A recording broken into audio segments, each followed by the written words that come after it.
Welcome to Psydactic Residency Edition.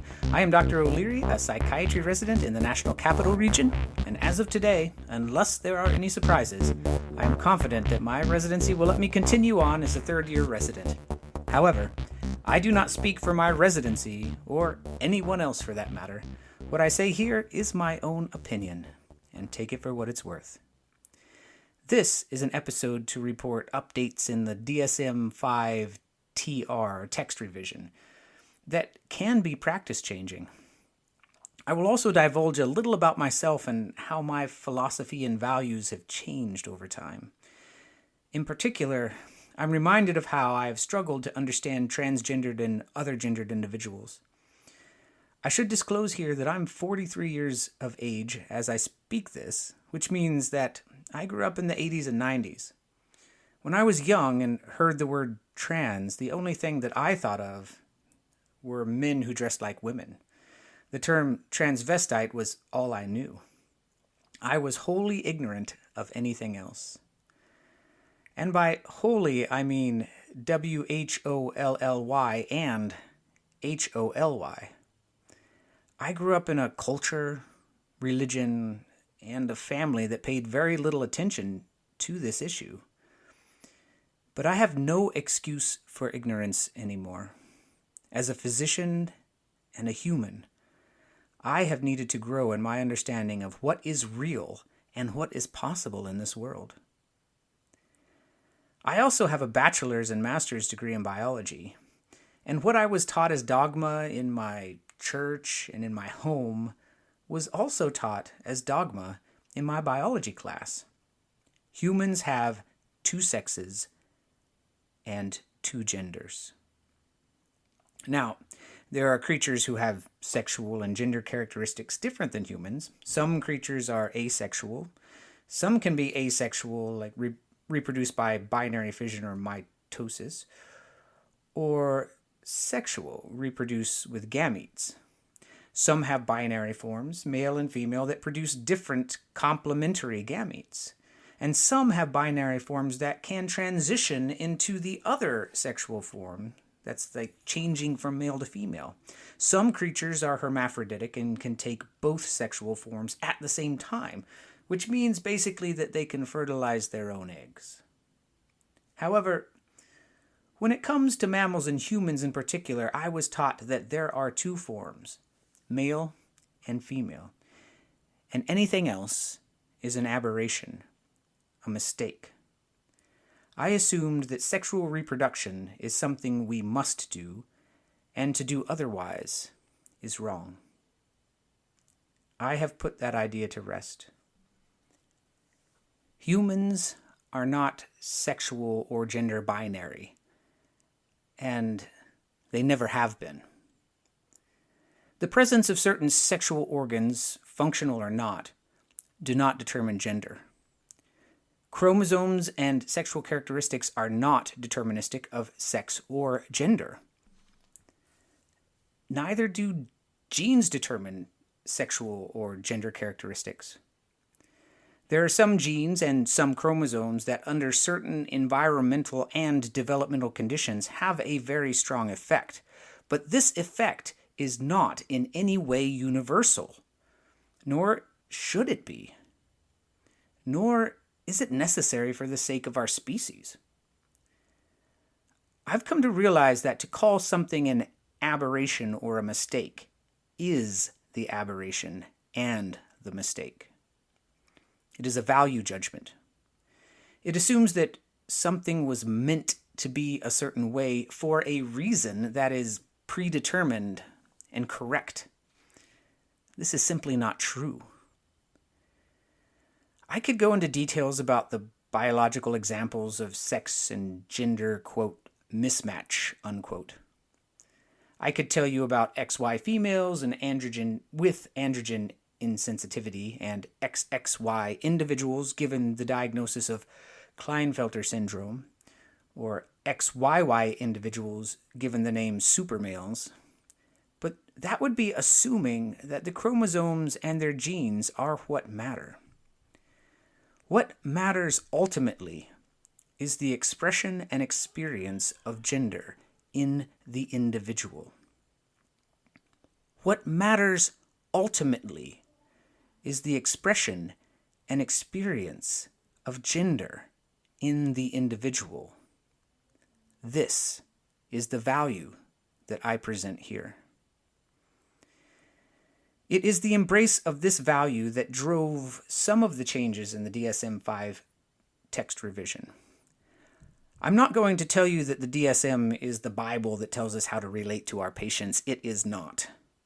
Instead, it has incorporated language that more correctly includes updates to our understanding of the differences between gender and sex characteristics. It is only one step in the direction of a more realistic value system.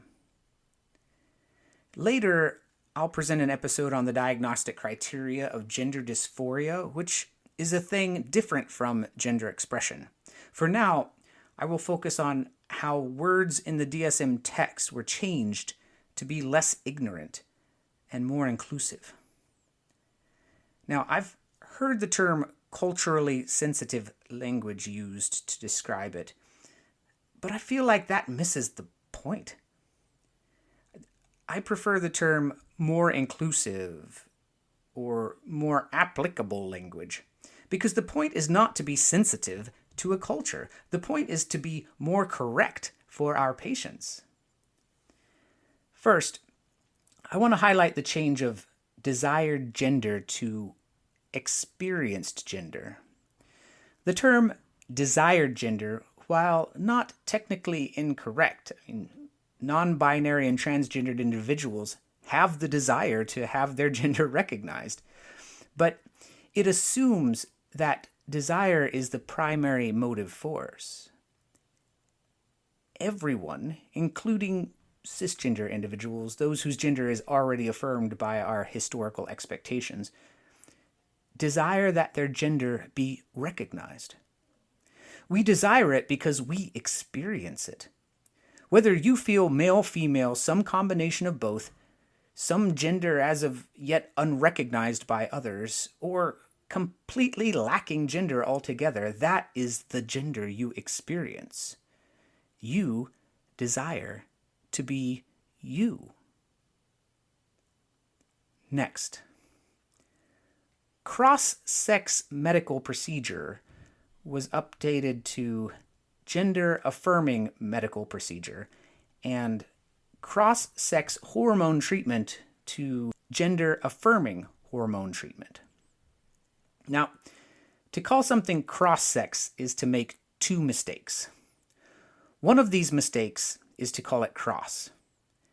Not everyone is crossing some line. Not everyone wants to be what they see that others already are. They want to be themselves. The next mistake is to use the word sex as if it is synonymous with gender. It is not. Using the term gender affirming can include changing any sexual or gender characteristic that an individual wants to change without making assumptions. The next notable change is changing natal male to individual assigned male at birth and natal female to individual assigned female at birth. This has all sorts of problems. The first one, well, just imagine you're a cisgender individual, that you identify with the gender that you were assigned and the sexual characteristics that you were assigned at birth. Would you call yourself a natal male if you were assigned male, or a natal female if you were assigned female? You also wouldn't say that I was assigned male at birth. So this is problematic in all sorts of ways. And this is a good time to point out that our language has failed us before we even speak. To equate sex male with gender male is to assume that they are the same thing, which they are not.